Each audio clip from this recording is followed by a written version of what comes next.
Hi, this is Margaret Maloney, and welcome to the Death Dhamma Podcast.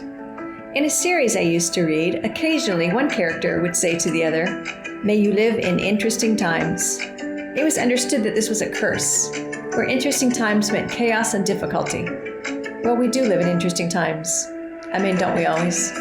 So this season, together we will explore equanimity and chaos, recognizing that many aspects of life are beyond our control. Let's find a sense of balance and peace amid external chaos.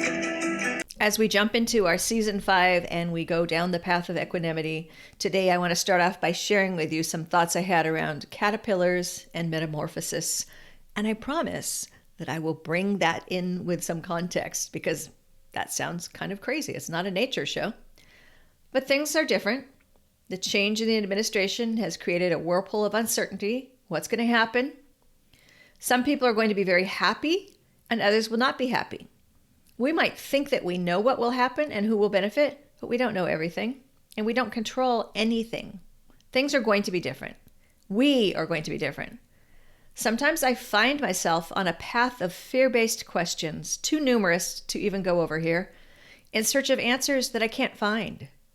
The basis of all these questions is the thought, the fear that everything I love about the United States is about to be torn apart, turned inside out, and ripped to shreds.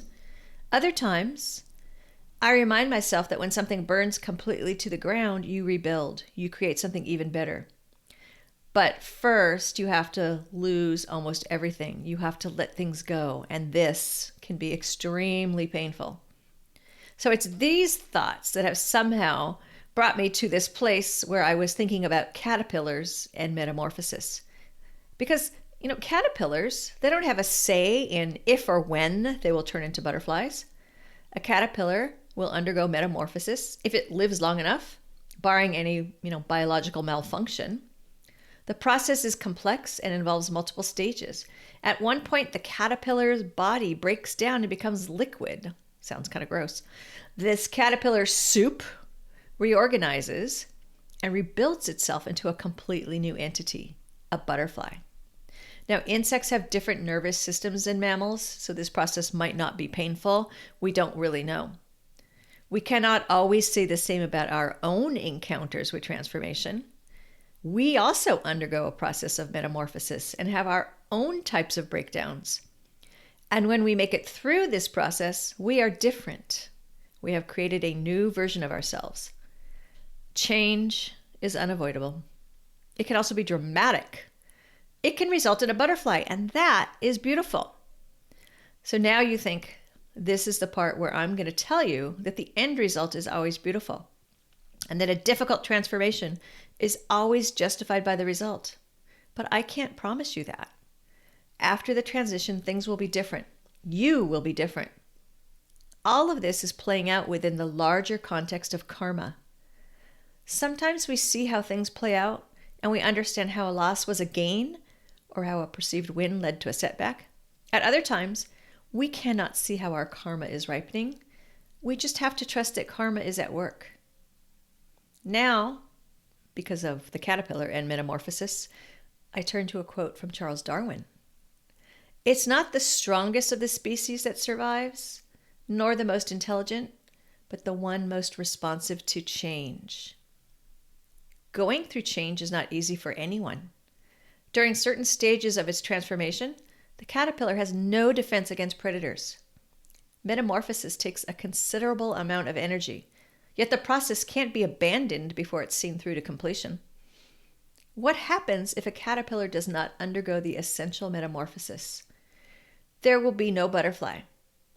If enough caterpillars do not complete this transformation, the survival of the entire species will be at risk. At a minimum, the caterpillar is more vulnerable and unlikely to live long. My friends, we are no different. We may face weakness and feel tempted to stop the process of adapting to change, or feel unable to deal with difficult people and situations.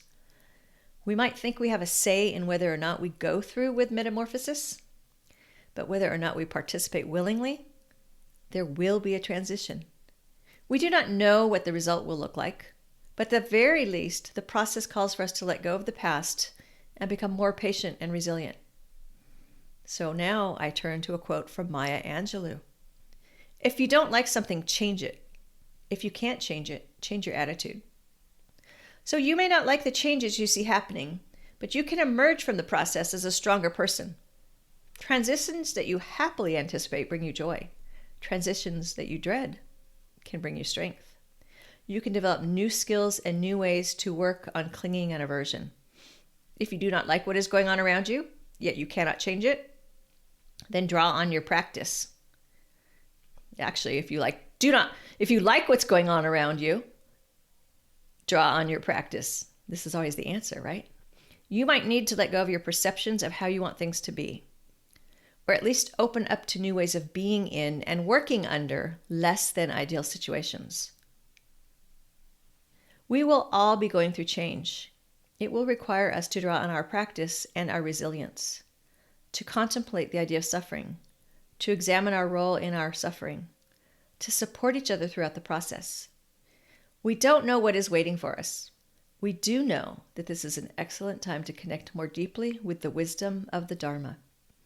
And before I go, I'm probably going to be saying this a lot this season, as I encourage all of us to go to our practice and to understand that there is change and to work with our clinging and aversion. I'm never saying that it is okay to blatantly discriminate against others, to treat people poorly, or any of those things that we are beginning to see happening. What I am encouraging is for you to develop the strongest sense of peace and equanimity that you can, and then use your strong self to help improve the lives of others, those who are being picked on, discriminated, discarded. You've been listening to the Death Dhamma Podcast with your host, Margaret Maloney. Thank you so much for being here. Come find me on margaretmaloney.com, margaretmeloni.com.